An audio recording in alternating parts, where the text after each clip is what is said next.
Hey, we're going to talk about the diseases of the gastrointestinal system. We're going to go through about 35 slides and we're going to take a break. So, starting with esophagitis and gastroesophageal reflux. Esophagitis is inflammation of the esophagus. It's often caused by GER, or gastroesophageal reflux. This is when the gastric contents reflux or regurgitate back into the esophagus. Imagine that acid hitting your very fragile esophagus. What is that going to do to your esophagus? It is going to cause inflammation. Not only that, but your body's going to try to heal it. So when it tries to heal it, it may cause it to scar down or stricture. And those things can cause a lot of problems when you're trying to get food down your esophagus in a normal way into your stomach. So what we're going to see is anorexia, dysphagia, which means difficulty eating, excessive salivation, regurgitation, and concurrent signs of respiratory disease. Why? Why? That's a good question.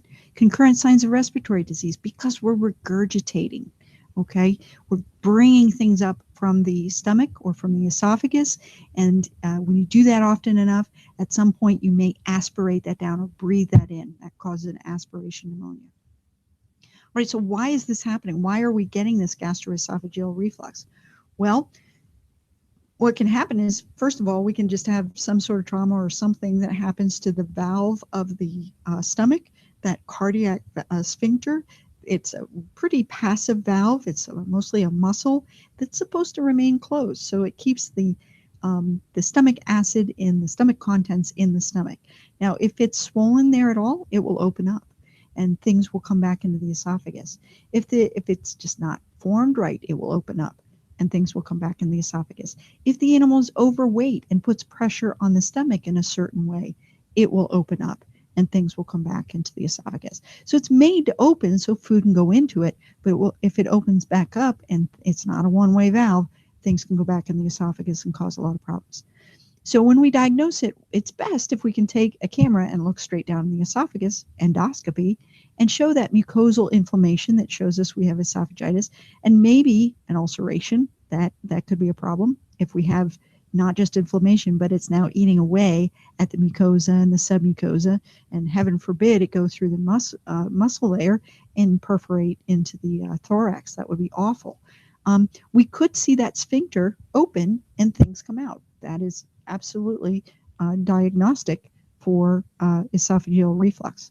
Fluoroscopy is when we have a moving x-ray and we can see usually contrast material as it goes down the esophagus, goes into the stomach. If we see it come back up, that's the wrong way. It's not supposed to happen. We need to tell the client a couple things. One, we can cause trauma to that valve and to the esophagus if we allow them access to irritating or caustic materials. So cleaning liquids, chemicals, paint thinners, some medications even we need to keep away from our pets. We want to avoid heating foods in the microwave. Have you ever had food in the microwave and you didn't stir it properly? What happened? You burned your esophagus. Feels pretty bad. Feels like heartburn, right? And that's what this essentially feels like to them. If you've ever had heartburn, it's because you've got some damage going on to your esophagus. Proper weight management is key, and we need to remind them that the esophagus takes a long time to heal, so treatment's going to take a long time. Our goal with treatment is to decrease the inflammation of the esophagus and also protect the lining from further insult.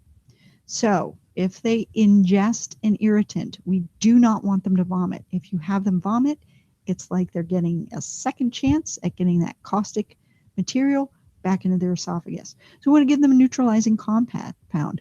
These are things like activated charcoal, egg white, sodium bicarb, baking soda, or olive oil. You want to check the container and make sure it's okay to give. But milk is also another good one for if we have any burns in the mouth or the esophagus. We also want to bathe or lavage their skin. Remember, they groom themselves, so we don't want them to ingest it that way. An intestinal absorbent like activated charcoal, again, it's neutralizing, but it also absorbs some of the toxins that might be, or caustic agents. We want to not give them anything to eat for a little bit. We want to rest that esophagus, let it just soothe itself. Sometimes we need to bypass the esophagus altogether if it's really damaged. Put in a gastrotomy tube, which is a tube that goes directly from the outside of the abdomen into the stomach. Sucralfate. I love sucralfate. Sucralfate are these big tablets here. They dissolve really well in water, so you can give this whole to a large dog, or you can break it up into pieces and dissolve it in water, squirt it down, and it coats the intestinal system. It just stays in the intestinal system. It's not absorbed, so it coats the esophagus. It'll go down and coat the stomach. It'll coat the different parts of the intestinal system as it goes through. Now, the downside to sucralfate is that because it's coating everything, it's blocking absorption of other things. So you can't give it in conjunction with other medication. But it can help you if you give it a couple hours before a broad spectrum antibiotic or a steroid. It can help you to coat and soothe that area before you put medication in. Corticosteroids at anti-inflammatory doses, as long as you're not causing more problems with gastric ulcers. Treatment for a gastroesophageal reflux, we would want to do dietary changes. Do some weight loss, do some high protein, low fat diet to help that stomach to empty a little bit faster. Sucralfate can help with this. Histamine receptor blockers with gastroesophageal reflux, if they have a tendency to make more acid in their stomach than usual, if we give histamine blockers, that will decrease the amount of acid that is made in the stomach. Histamine produces, binds with the receptors and releases hydrochloric acid, right? So if we block histamine, then we can block hydrochloric acid from being made. So cimetidine and ranitidine, or Tagamet and Zantac, you've heard of those before. Those are histamine blockers. If we use something else called Prilosec or omeprazole, that is a proton pump blocker or inhibitor, and that works in a slightly different way, but it basically is reducing hydrochloric acid buildup in the stomach. Metoclopramide or Reglan is a medication that we typically give to animals that are vomiting. It increases the contractions and the motility of the upper GI tract. It actually slows it down on the lower end, so it's okay to give with diarrhea, but it increases it at the upper end. Now, we never, ever, ever, and I'll say this a number of times, want to give Reglan if we don't know if they have a blockage or not. If they have a blockage and we increase their motility, then we are going to increase motility around that blockage. It's not going to push anything out. It's going to push the intestine into itself, and it's going to cause a problem. Okay, we need to distinguish between regurgitation and vomiting. Very important that you do this, that you understand it, because people are going to tell you all day long that their pet is vomiting and they're actually regurgitating. And you have to be able to tell the difference, because it tells us what part of the intestinal tract is being affected. Regurgitation is esophagus only. It is undigested foods, primarily from the esophagus. There are no contractions of the stomach or abdomen, and what comes out is a mold of the esophagus. It's tube-like appearance. Vomiting is an active action. It's partially digested food. It's forceful contractions of the stomach, and you'll see a pile of vomitus versus a tube of vomitus. Why is that important? Because it tells us the location of the damage to the intestinal tract. Not intestinal tract, I'm sorry, the digestive tract. So pile of vomitus versus a tube of vomitus. Okay, so important to know the difference. Now this guy is having some abdominal contractions, so obviously that animal is vomiting. Okay, this is a great fun little clip on vomiting and regurgitation. What I want you to do is you can stop now, or you can stop at the end of this lecture and go to the silent PowerPoint presentations in eLearn and pull this PowerPoint presentation up and come to this slide and press that button, and it will play that for you. Megaesophagus. Let's talk briefly about megaesophagus. Megaesophagus occurs when the esophagus stretches and does not have enough muscle tone to move food from the mouth to the stomach. What normally happens is that you have peristalsis of the esophagus, and you have contractions of the muscle of the esophagus that moves the food down from the stomach or from the mouth to the stomach. It's really important that happens. If it doesn't, the food will sit in the esophagus and the animal will have to regurgitate it back up. It's not going anywhere. So they got to relieve that pressure of the stretching of that esophagus. So what do we do with megaesophagus? And megaesophagus can be caused by esophagitis. It can be caused by diseases that decrease the nerve function to the esophagus. It can be caused by a stricture of the esophagus that blocks food from going further, which balloons the esophagus out in front of that stricture. So there are a couple of different causes of megaesophagus. So blender here, make meatballs, put the animal up in a sitting position, keep them there for at least a half hour after they eat. They take little easily swallowed meatballs. It travels through gravity down to their stomach.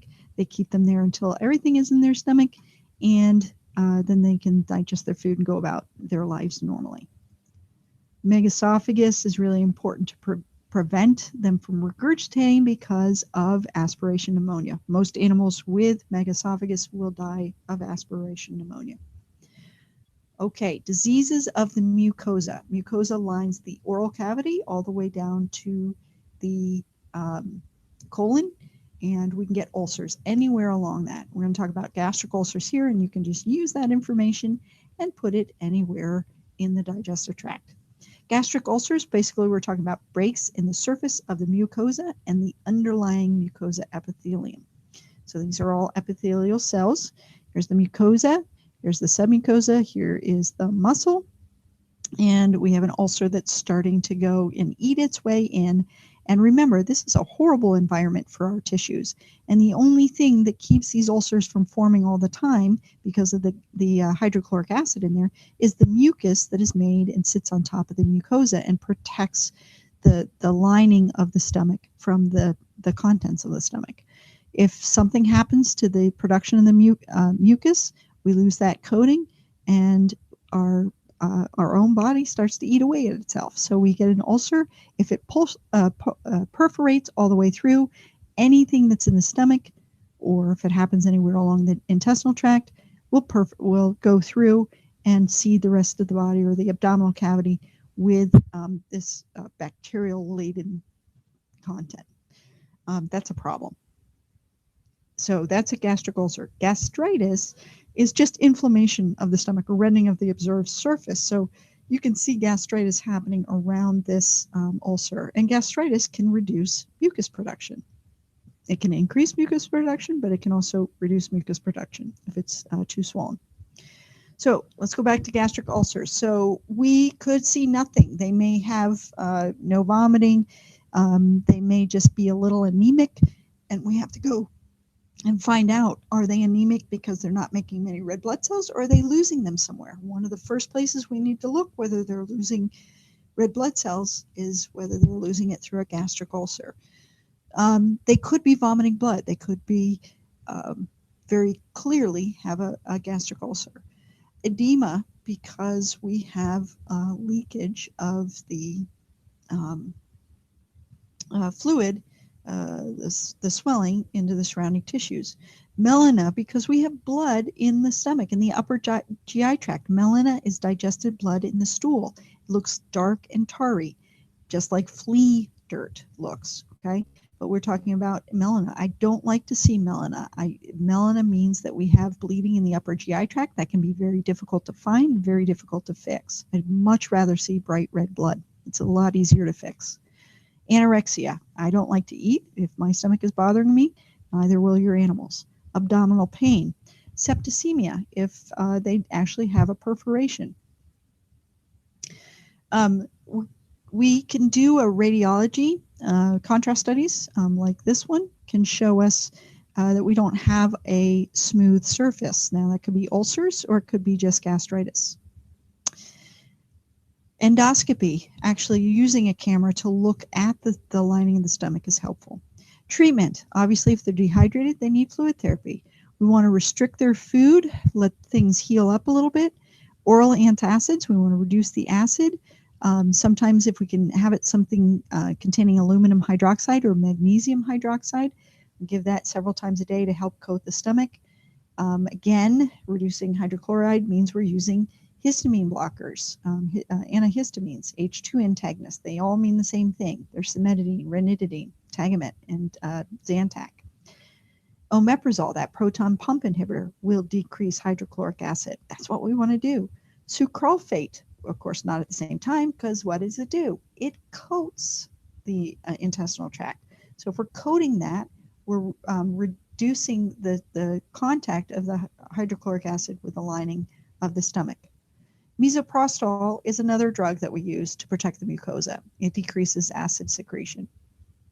Client info. Do not use NSAIDs in animals without DVM supervision. Never administer ibuprofen, naproxen, or aspirin to a dog or cat without a prescription. And if you do give a prescription, give it with a meal or antacids. We want to reduce the contact and the production of hydrochloric acid. And what NSAIDs do is they decrease the production of the mucus. They decrease the protection that we have against the hydrochloric acid.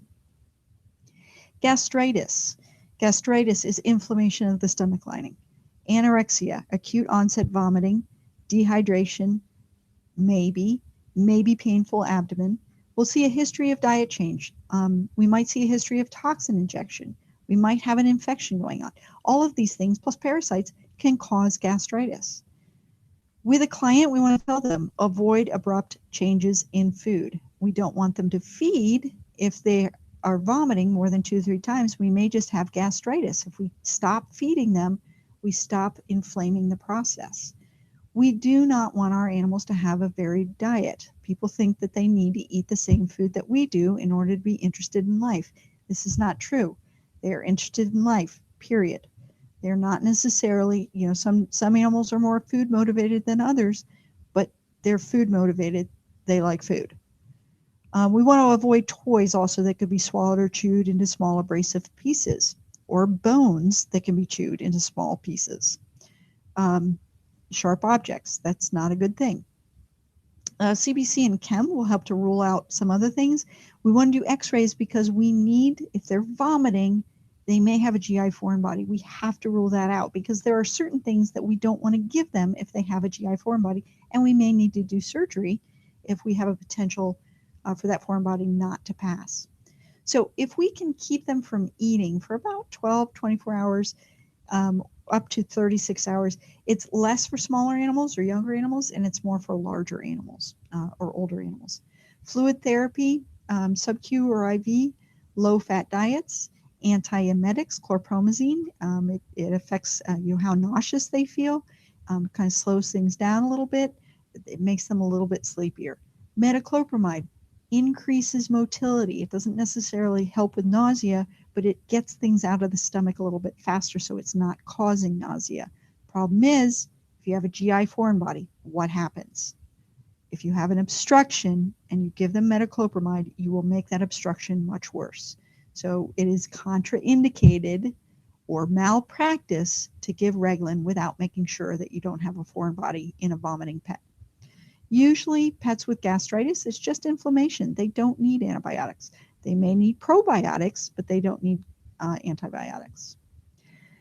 Gastrodilatation volvulus. This is what GDV is short for. Gastro, stomach, dilatation, enlarged or bloated, volvulus, twisted. Clinical signs are weakness and collapse, depression, nausea, non-productive retching, meaning they're retching, trying to vomit, but nothing's coming up. Hypersalivation, abdominal pain and distension, although that can be hard to tell if they're larger dogs or fluffy dogs. Increased heart rate and respiratory rates. It is excruciatingly painful, and it changes the hemodynamics of the pet. The more swollen their stomach, the more pressure it puts on some major arteries and vessels in the body. History and physical exam show a depressed and weakened animal. You're going to see prolonged CRTs, abnormal mucous membranes. Radiographs are going to show air-filled pylorus, gas-filled The stomach is air-filled, the pylorus is gas-filled, and because stomach is air-filled because they're gasping, and the pylorus is gas-filled because there's bacteria buildup. It's hard to tell the difference between those two things on an X-ray, but they're both full of gas. And it's dorsal and cranial to the gastric fundus. So basically, it's not where it's supposed to be. And I'll show you that picture in just a second. An EKG is going to show a ventricular arrhythmia or a sinus tachycardia. CBC and chemistry, we're going to want to do those so that we can correct anything, any electrolyte or pH imbalances. Very often, they're going to be acidotic, metabolic acidosis. This is a normal stomach with some gas in the intestines. This is not a normal stomach. It is very large. This is the pylorus up here, and this is the fundus down here. This is the fundus here. This is the pylorus here. They're not in the right spots. This is a normal sinus arrhythmia. This is a little abnormal, but don't worry about that. It's a normal sinus arrhythmia. This is abnormal. This is a ventricular tachycardia. These are VPCs. These are bad, especially seeing this many. Treatment goal. We want to decompress the stomach. We need to make the stomach as small as possible, as quickly as possible. We want to stabilize the patient. We need to prepare them for surgery. We do aggressive treatment of shock. We're going to place as big a needle in them as possible and run fluids as quickly as possible. We're going to give them a short-acting corticosteroid, a steroid to help stabilize membranes and help with shock.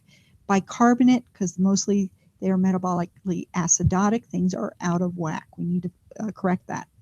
We need to alleviate that distension. We do that with a trocar. A trocar is something that we place. It's a big bore needle. We place it through the abdomen into the stomach to relieve the gas. If we can pass the stomach tube, we want to get that. But sometimes it's so flipped and the opening to that stomach is so twisted, we can't get a stomach tube in there.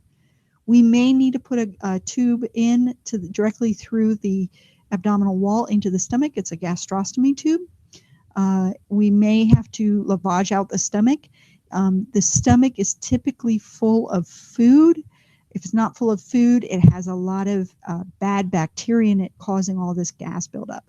So we're going to put them on antibiotics as well for gram-negative or anaerobic bacteria. We may need to put potassium in their fluids, and we're definitely going to need to surgically correct this. Post-op, they're usually on an EKG for at least 24 hours with serial BPs, meaning we're doing BPs again and again and again. Pain management, oxymorphone is a controlled substance. It is a very potent opioid. We're going to monitor their fluid input and their fluid output. We're going to also monitor their serum electrolytes and continue them on antibiotics. Because the stomach has been stretched out, often we put them on metoclopramide. Remember, we've been in there doing surgical correction. We know there's no GI foreign body.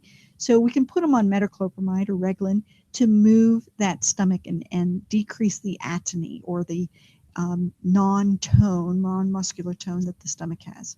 We're going to maintain body temperature and turn the patient frequently while they're in the hospital. And if they're vomiting and we cannot support them through the mouth nutritionally, we do want to get them nutrition. So often we'll give it to them IV. Client info. So to prevent this, we want to avoid feeding large dogs. So large dogs, Great Danes and standard poodles and dogs with really big chests, leaving more room in that abdomen for that intestine to swing.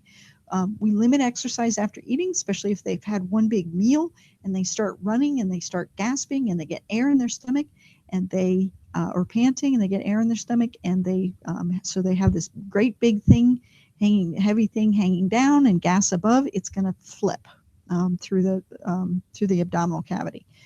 So we want to feed them a high quality protein, low fat diet. Avoid easily fermentable diets. So really high quality diets, smaller amounts, more frequently through the day. Average hospital stay for dogs with GDV is 3 to 7 days, so it's very expensive. Mortality rate is 15 to 18%. Even when we do surgical correction, and even when we do a gastropexy is when we take the stomach and we tack it to the abdominal wall so it can't move position. sometimes that's not even enough to guarantee that we'll have another episode. So once they've had a twist, they're more likely to have another twist. We can reduce the chances of them ever having that first twist by doing a preventive gastropexy. Both of my standard poodles had their stomachs tacked when they, I did it when I neutered them.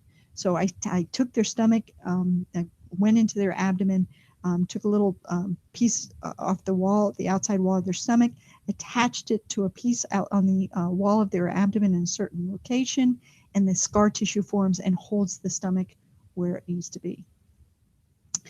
Gastric neoplasia. So remember, when we're talking about any disease in the body, we're talking about infection, inflammation, neoplasia, vascular disorders, endocrine disorders, trauma, iatrogenic, or things that we can cause.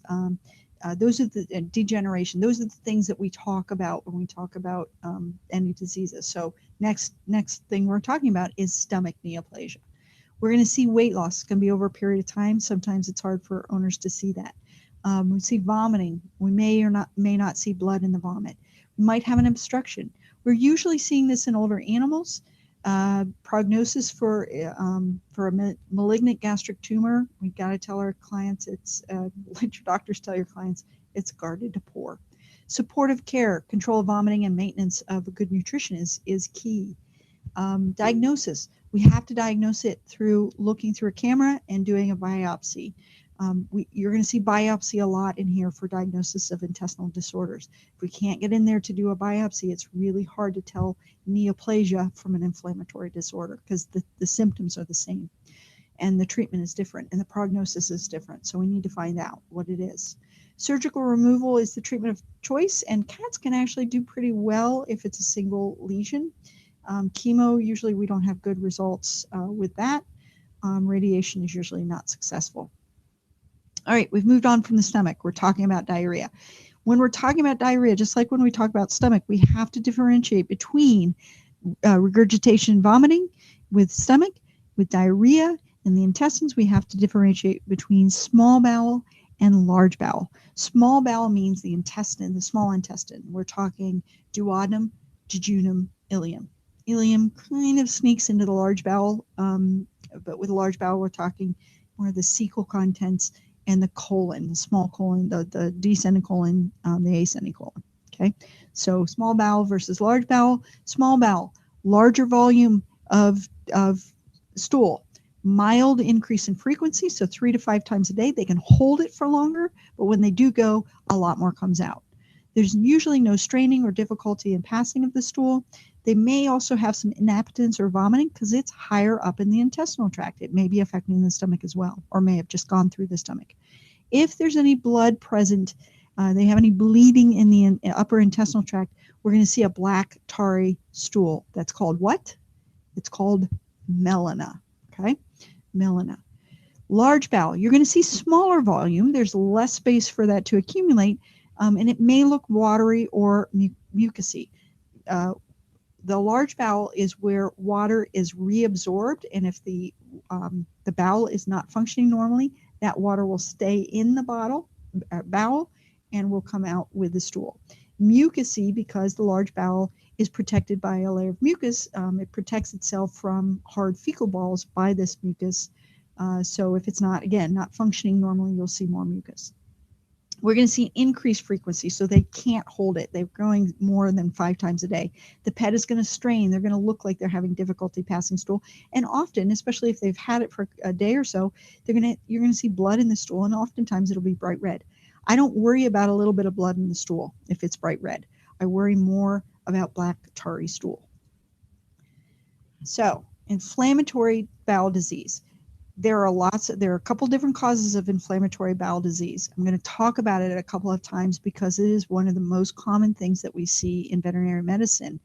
Immune-mediated inflammatory bowel disease, or chronic gastritis, enteritis, colitis. It can happen in the stomach, it can happen in the intestine, in the small intestine, it can happen in the colon. Clinical signs: chronic vomiting, weight loss, diarrhea, straining to defecate, mucus in the stool. Depends on where the inflammation is occurring. Diagnosis: CBC and chem. urinalysis, a fecal sample. Do that for cultures. We see what kind of bacteria is growing in there. Leukemia, FIV testing. All of those we're doing just to rule out other causes of diseases, diarrhea, vomiting. In order to diagnose it, we need to do an endoscopic evaluation. Biopsies of the stomach, the colon, the small intestine. That is a definitive diagnosis of inflammatory bowel disease. So when we talk about immune-mediated inflammatory bowel disease, it's because the immune system is causing this overreaction and inflammation in the intestines. So what do we need to do? We need to decrease the immune system a little bit. We need to suppress it a little bit. Prednisone, azathioprine, cyclophosphamide, and sulfasalazine, they all do a little bit of immunosuppression. Some of them are used more in severe cases. Some have more side effects than others. Your doctor will choose the right one for the pet. Putting them on a hypoallergenic diet. Often it's immune-mediated IBD because the immune system has been kicked up by an allergy. Putting them on things that help to support the intestinal system, like vitamin B, omega-3 fatty acids, probiotics, and prebiotics. I don't have prebiotics on there, but those are important too.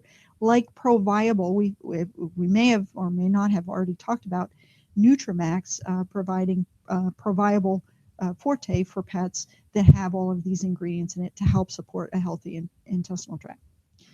Client education, this is your job. Diagnosis requires complete lab workout to rule out other causes. Your client's going to go, well, why do I have to do that? Oh, well, that was negative. That was a waste of time. Not a waste of time. It's telling us what it is not, and that is never a waste of time. Definitive diagnosis must include an intestinal biopsy. That's going to help us to rule out cancer. Treatment will be for the life of the animal.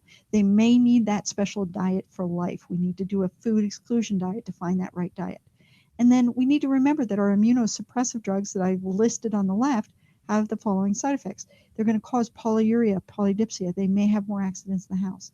They may cause polyphagia. They want to eat more, which will cause weight gain. They'll get weight gain in weird places because of the steroid. Skin and urinary tract infections can occur. So we need to balance all of this stuff. If they're having chronic diarrhea, we need to keep the client aware of what's going on in the rear end so they keep that area clean to keep the skin healthy in that area. All right, acute diarrhea, one of the most common things we see. It's an abrupt onset diarrhea. We may or may not see vomiting, whether it depends on if it's a small bowel diarrhea or large bowel diarrhea.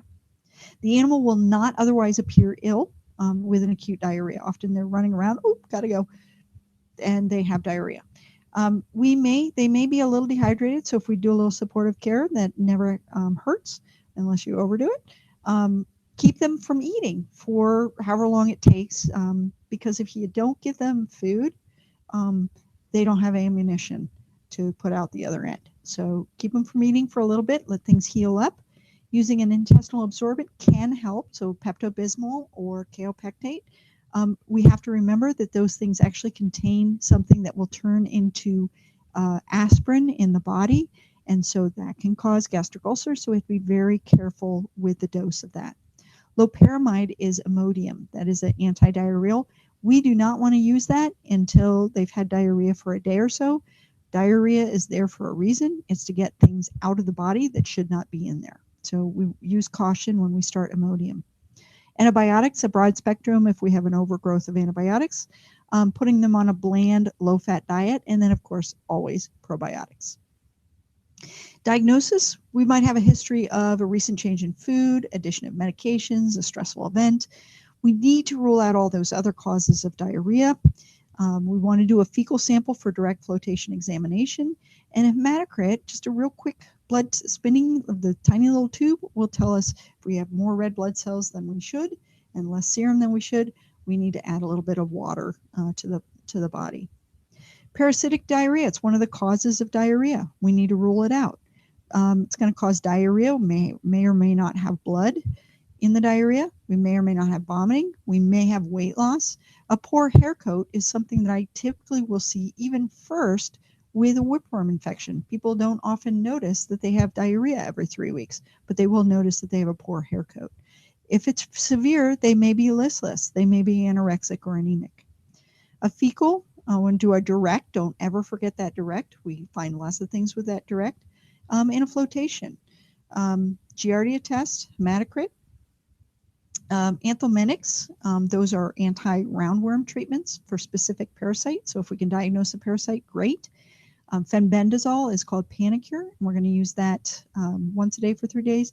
Parental is Strongid, and both of those we want to repeat at about 2 to 3 weeks.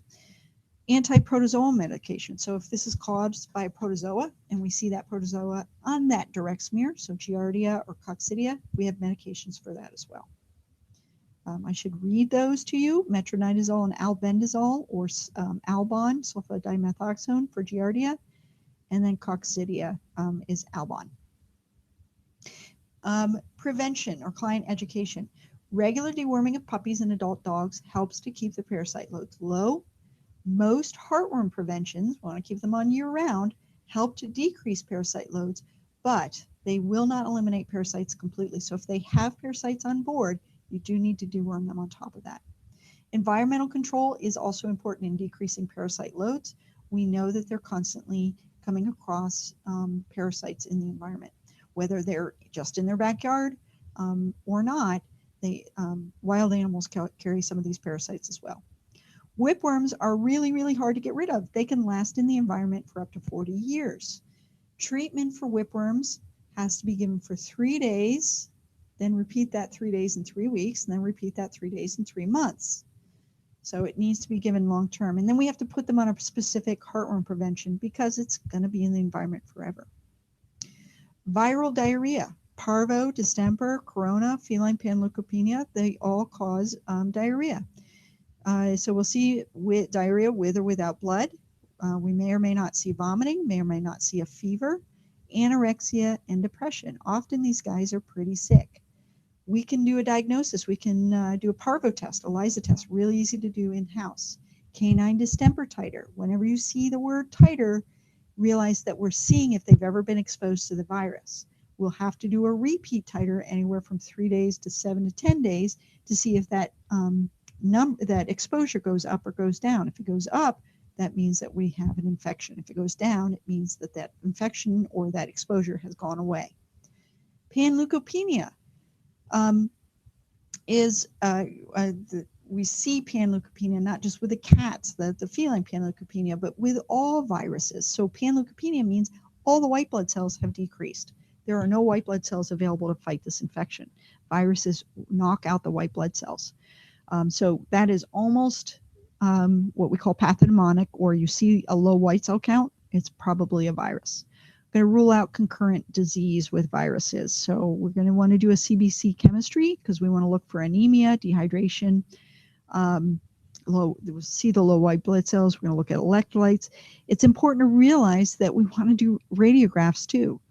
Pets with severe diarrhea are more prone to intussusception. What is intussusception?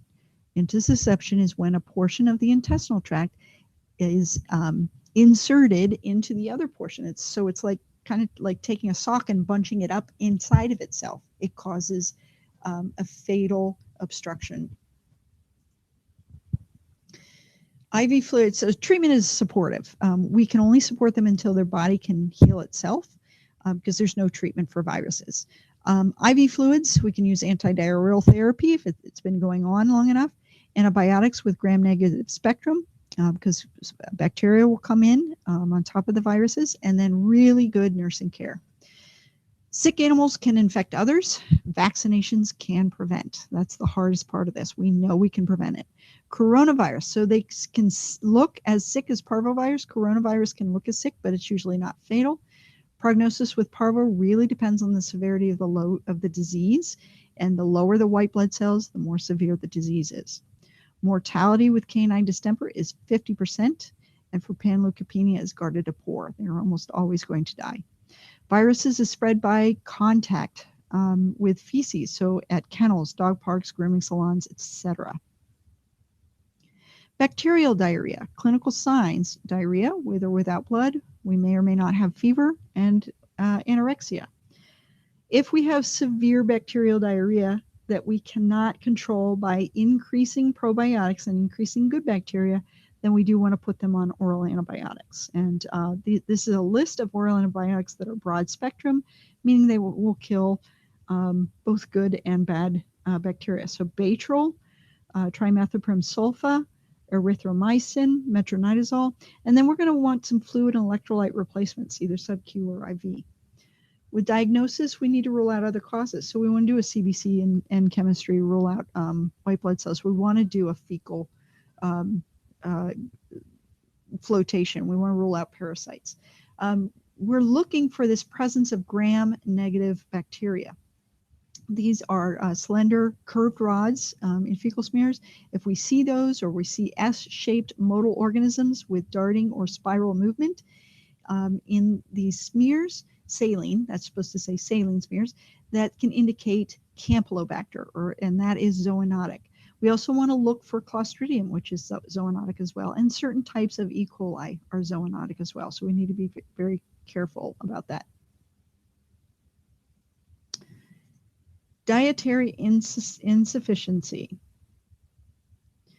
or insensitivity, meaning they are sensitive or insensitive to certain things in their diet, or sensitive, I'm sorry, to certain things in their diet. So clinical signs are diarrhea, vomiting, weight loss, abdominal pain, or discomfort. History of diagnosis, or diagnosis, history of sensitivity to specific foods, a recent diet change. We're going to use physical exam and lab work to rule out other causes, which includes a CBC, chem, fecal, RADS. We need to rule out those GI foreign bodies. Fecal culture insensitivity. And then this is a trypsin-like immunoreactivity test. It's a blood test. We need to rule out exocrine pancreatic insufficiency. EPI is when the pancreas, mostly in German Shepherd dogs, does not have the right pancreatic enzymes to break down food. When it doesn't have the right ones to break down food, then the nutrients cannot be taken out of the food and used for the health of the dog, which means the health of the dog is going to deteriorate. They're going to lose weight. Their stool will either be very loose or just large amounts of waste because they cannot use the products that are within their food. So remember, TLI, or trypsin-like immunoreactivity, goes with EPI, goes with German Shepherds. All right, so if we have a dietary insensitivity, sometimes it's called insensitivity, sometimes it's called sensitivity, we want to use a dietary trial or food exclusion diet. It means we want to put them on a novel protein, something they've never had before. We use kangaroo, for instance, in dogs in this country. And nothing else by mouth. No treats, no nothing else. No rawhide, nothing flavored. That and water, and that's it. We do it for 6 to 8 weeks, and it's really important that your owners are able to comply with this so we know what's going on. If they get better, then we can start to give them things that we think might cause a problem. Wait 3 days. If they have a problem, we have an answer. We can give them steroids. So oral prednisone is a steroid. We'll give it for twice a day for 2 to 4 weeks and then taper that dose. And we always need to taper the dose, because if we don't, we're going to cause them to have a reaction within their body called iatrogenic Cushing's. Iatrogenic means we caused it by giving the medication at the wrong dose or at the wrong time, and we're causing a problem. Cushing's means they have too much steroid stress hormone in their body. And we'll go into that later, but that can be a problem. Client info. We want to prevent pets from access to garbage or other foreign objects. Commercial diets with novel proteins are readily available, even more so today than they used to be. Treats and some medications also contain additives to which the pet may be sensitive. So chewable treats or chewable medications like heartworm tablets have beef or pork in it. Your pet might be sensitive to it. We need to keep that in mind. If they have chronic diarrhea, we need to keep an eye on long-haired pets and shave them around the rectum so we don't get trapped diarrhea around the rectum. And it can take some time to figure out what these animals are sensitive to, so we need to be very aware of the client's frustration with that. All right, chronic IBD. Chronic enteropathies. Oh my gosh, we're talking about IBD again. Most commonly, it's caused by a lymphocytic, plasmacytic enteritis. This is just telling us the cells that are involved in this swelling and the inflammation. Lymphocytes and plasmacytes. These are the inflammatory cells that come in last. So this means that it's been going on for a long time. It's chronic. Clinical signs usually are non-specific. We'll have chronic intermittent vomiting. Sometimes they just say, oh, it's just hairballs. But it's been happening forever, and it happens periodically. They may or may not have diarrhea as well. Listlessness, weight loss. Usually it's older animals. They may be PU or PD or both. Or borborygmus. That means there's a lot of noise going on in their intestines. They may have bad breath or halitosis. They may have flatus or flatulence. They may be passing a lot of gas. Their symptoms are going to be progressive, and they're going to become more frequent. Their physical exam are usually unremarkable. We may see some edema or ascites if we have a low serum protein, meaning they're not getting their protein from their nutrition because their intestines are so swollen that it cannot be absorbed. It cannot be digested. With our laboratories, we're going to see signs of that low protein. So panhypoproteinemia, so across the board, all the protein indications are low. Neutrophilia, we have the neutrophils are going to be a little higher, especially in comparison to the lymphocytes and plasmacytes, because they're going to be in the intestines, not in the blood. Hypocalcemia. Cats may actually have normal protein because they do have higher protein in their food, and they're able to process that protein a little differently. We want to do a fecal exam. We want to rule out parasites, and we need to do that biopsy. We need to identify those lymphocytic, plasmacytic infiltrates. So medically, I'm going to use the same things for IBD. Prednisone, azathioprine. One thing we use for cats that works really, really well is budesonide. It's kind of like prednisone, but it works better for cats and doesn't cause the side effects that we typically see. Metronidazole is an antibiotic that we can use that actually has some anti-inflammatory effects as well. Sucralfate, love sucralfate. It coats everything, but we don't want to use it with other medications. Cimetidine to decrease the hydrochloric acid in the stomach and protect the stomach. And then vitamin therapy for fat solubles and B vitamin. These are things that will help support the intestine. So dietarily, we need to limit the carbs. We need to avoid lactose. Rice will be okay, but all other carbs we want to reduce. We want to restrict dietary fats. We want to feed a really good quality animal protein, especially with a cat. With a cat, we almost always have to medicate them along with the dietary therapy. This treatment for the disease is very frustrating. It's prolonged and it's expensive, and they're not usually cured. So we need our clients to be on board with this. Pets with anti-inflammatory treatment, so if we have them on something that's anti-inflammatory, could be immunosuppressive as well, we need to monitor those white blood cell counts and prevent bone marrow suppression. This is a little different, and I'm putting this on here because I need to differentiate it from other diseases. We don't see it often, but it's called intestinal lymphangiectasia, kind of like Fantasia, but lymphangiectasia. It's a chronic protein losing disease, and it's obstruction of normal lymphatic flow. We see edema and effusion with it, meaning fluid is being trapped in the tissues and not flowing through the normal lymphatic tracts. Also ascites and hydrothorax, so this effusion is occurring within the abdominal cavity and within the thorax. We'll see weight loss, progressive emaciation, because protein is being lost from the nutritional tract and not going to the tissues, it's going into other spaces. And these will be progressive symptoms. Our laboratories, our CBC and Chem will show lymphopenia because all that those lymphocytes will be in the tissues and not in the blood. Hypocholesterolemia, hypoglobulinemia, hypocalcemia, decreased serum albumin and globulin levels. Basically, all those big things are now out of the blood and seeping into the body tissues and the body cavities. A biopsy is necessary, and what we'll show is that chyle, or that lymph tissue, will be in the lacteals and intestinal lymphatics, and there will be this ballooning or distortion of the villi. Villi, remember, part of the intestinal tract, and mucosal edema. So it'll all be, that tissue will be full of lymph. Our goal is to decrease that loss of intestinal protein. So medically, we can put them on an anti-inflammatory like steroid, but we have to adjust it after we put them in remission, or metronidazole, which is anti-inflammatory as well. Dietarily, minimal fat, good quality protein, 2 or 3 feedings through the day, supplement with fat-soluble vitamins. Disease is progressive. Some may go through remission, but most will succumb to protein depletion, diarrhea, or severe effusion. Treatment may be prolonged, but may prolong their life, but will require dietary management to achieve remission. So they may get them into remission, but there is no cure for this. All right, so on the other end of that is intestinal neoplasia, which can kind of look like the same thing. So we see a progressive disease, we see weight loss, we see signs of partial GI obstruction, we may or may not have melena, anorexia, abdominal discomfort, signs of malabsorption, maldigestion. That same for IBD, same for lymphangiectasia.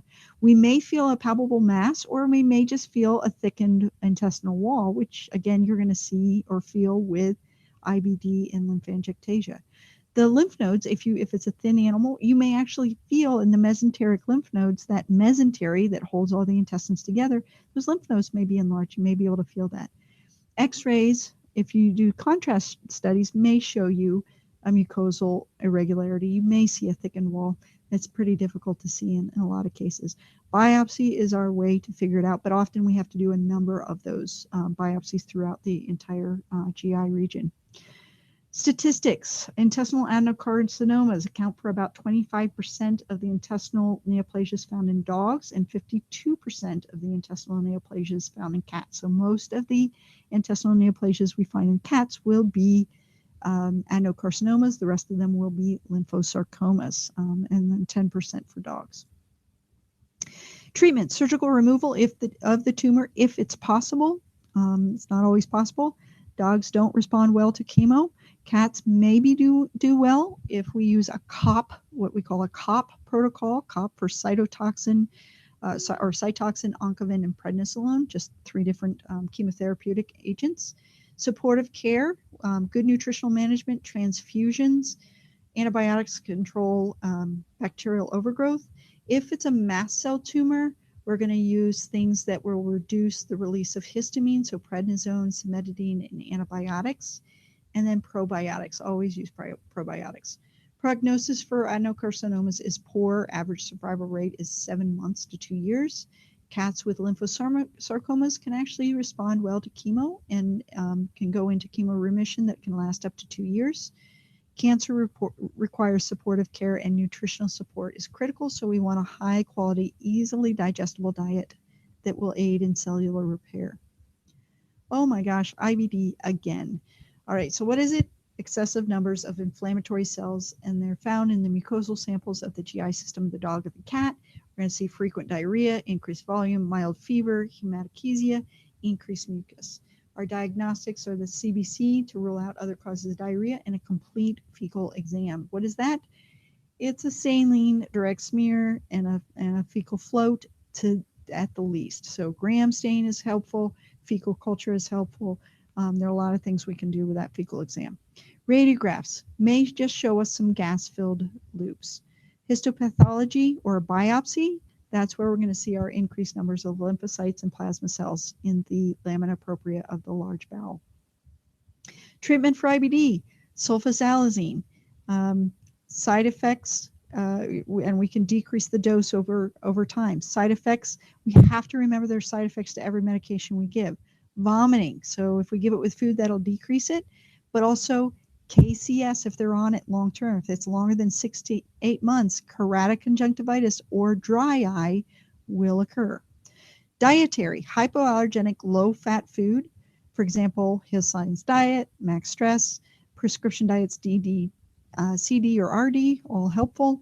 Home diets that are low in fat and high in fiber. Treatment may be prolonged. It takes a long time to have inflammatory bowel disease. It takes a long time to diagnose it. It takes a long time to cure it. Basically, our goal is not necessarily to cure it, but to control the symptoms. And they may need to just get used to having more frequent bathroom trips. This is the end of part 1. we're going to have you take a break before you go into part 2. There's a lot of information here. I know there is. It's all going to make sense because it's all following along the same tube, and they all sort of do the same thing. So as we go through it, as you add things to it, it's going to make a lot more sense. Write down your questions, then come back and look at part 2.